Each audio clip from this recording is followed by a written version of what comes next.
Even if the father of 10-year-old Sara Sharif hadn't battered his daughter to death with a metal pole on the 8th of August 2023 at the family home in Woking, Surrey, due to the two severe injuries to her brain inflicted on her by her father in the days leading up to her death, Sara would very probably have died soon after then anyway.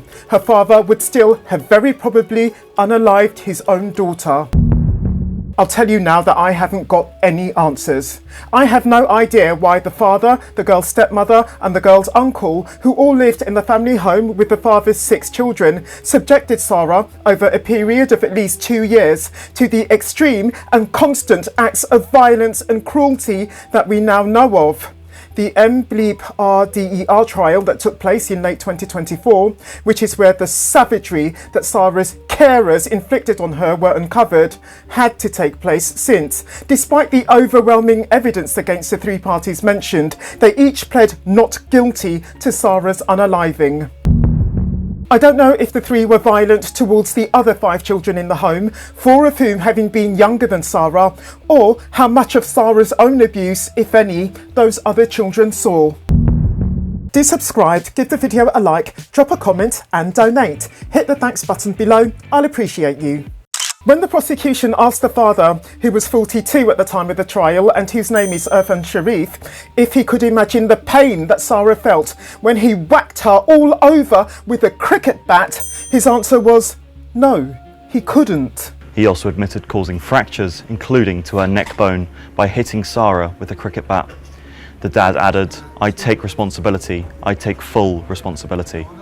Miss Carberry continued, "Do you accept that you killed her by beating her? Do you accept you had been beating Sara severely over a number of weeks? Do you accept using the cricket bat to beat her? Do you accept using the cricket bat as a weapon on her on a number of occasions?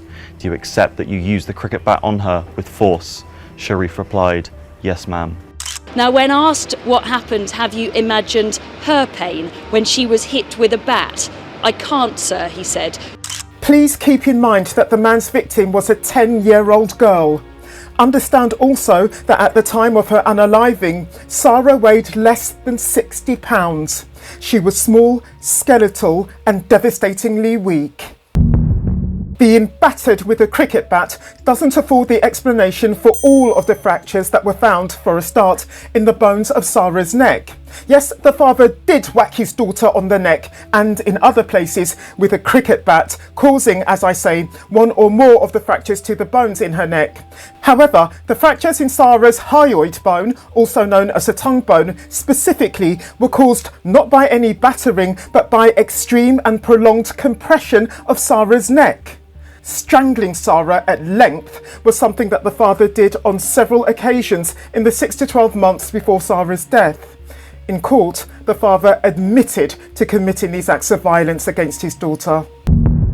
In the weeks before Sara's unaliving, the stepmother, Bainash Batul, aged 30 at the time of the trial and mother to the father's 4 youngest children, bought, over a 9-day period, as many as 18 rolls of duct tape. As far as is known, however, the stepmother didn't have a single box or parcel to tape up and send anywhere. Rather, the purchase of the packaging tape was a sign of forethought on the stepmother's part, and possibly on the part of the father and or of the uncle as well. They didn't want the blood that poured from Sara's face and head escaping from her the next time they inflicted a vicious battering to Sara's face and head. The bag that they put over Sara's head, which the 3 adults did in a torture session that they enacted once they'd received at least some of the 18 units of duct tape, was intended, as I implied just now, to stop the blood coming from the injuries that they inflicted on her leaking. The bag stayed in place as the adults stuck it down with the duct tape. I believe that they also used the tape to tie Sara's hands together during this horrific episode of brutality against her. On this point, I can't say if this was the one and only occasion when the father, the stepmother and the uncle tortured Sara in this particular way, hooding her head with a bag and taping the bag in place while inflicting all manner of violence on the girl, or if there were further occasions of this. The burns on Sara's ankles came from her having been tied, on any 1 or more occasions, to some heating pipes in the home. The burns on her bottom came from an iron. Sara's body had burns in various other places as well, which were caused by her having had boiling hot water thrown onto her. In all of these cases, it could have been the father, it could have been the stepmother, it could have been the uncle, it could have been any two of them, it could have been all three of them. The truth on this point is not known, and the same is true actually of the many other acts of brutality carried out against 10-year-old Sara Sharif. Burning a 10-year-old girl with an iron, their daughter, their stepdaughter, their niece. Burning that 10-year-old girl on the bottom, her naked bottom, with an iron. The date and cause of the fractures found in the fingers of Sara's left hand aren't clear. What is known, however, is that they were substantially more recent than the fractures found in Sara's neck. The father and the uncle both agreed to have their dental impressions taken, this being how a model of a person's teeth can be made in order to show up the shape, size and bite of their teeth. This is how the father and the uncle were eliminated before the trial as the culprits of the 5 bite marks that were found on Sara's left arm and of the one that was found on the inner part of Sara's left thigh. The stepmother refused to have her dental impressions taken. While it isn't clear who attacked Sara with a belt, leaving a buckle mark on her skin, we should note an important aspect of the father's history. One of his former girlfriends was left with a buckle mark on her neck when the father strangled her with a belt.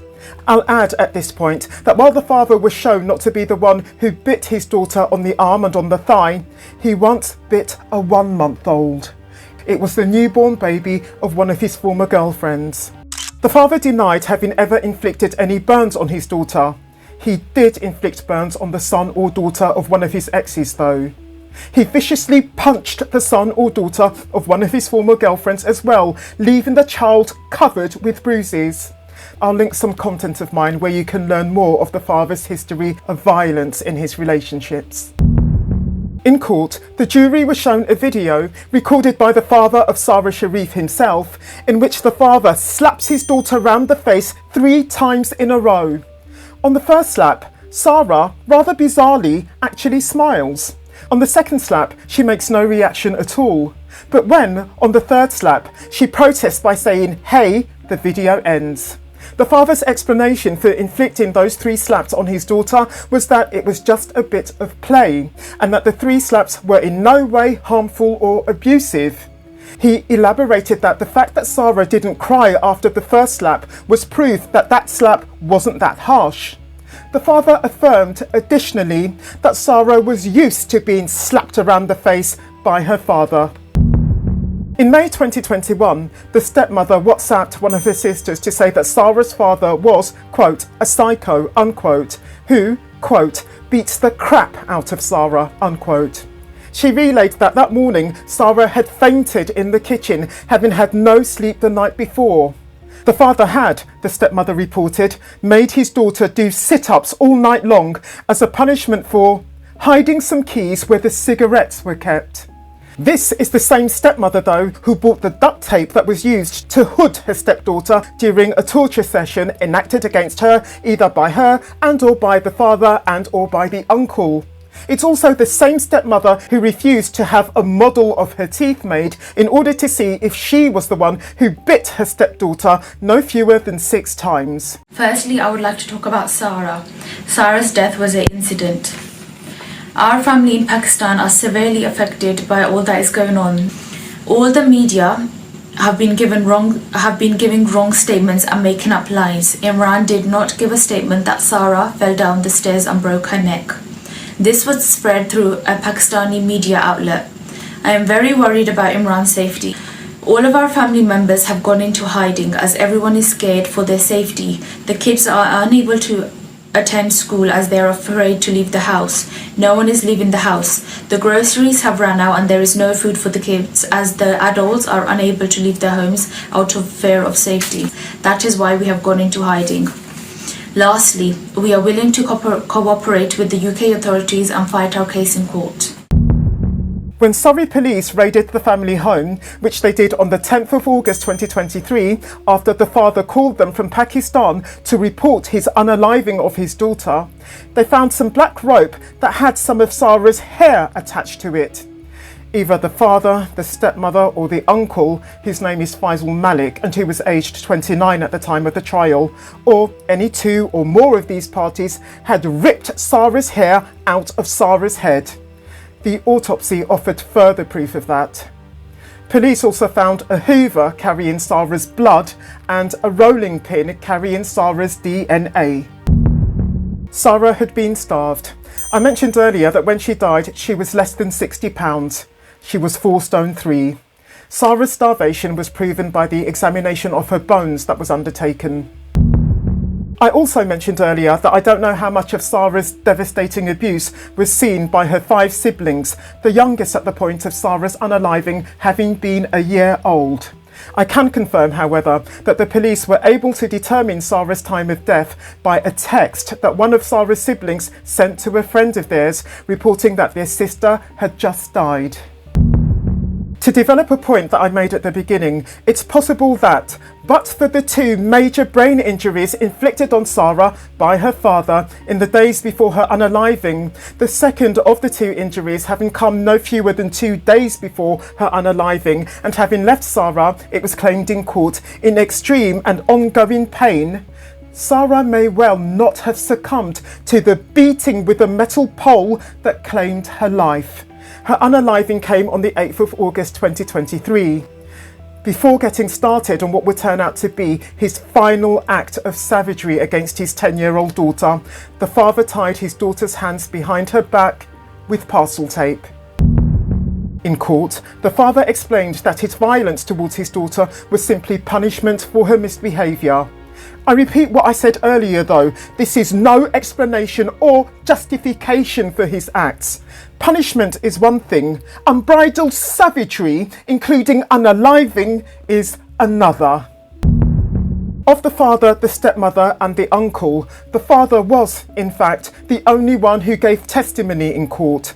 The stepmother and the uncle exercised their right not to take the stand. Each of the 3 had their own barrister. Each of them had their own defence, which was, initially at least, that the others did it. The stepmother and the uncle expressed this message through their barrister to clarify. They didn't speak themselves, as I say. The 2 charges against each of the 3 were Sara's unaliving and causing or allowing Sara's death. At the time of this recording, the verdicts of the trial were still awaited.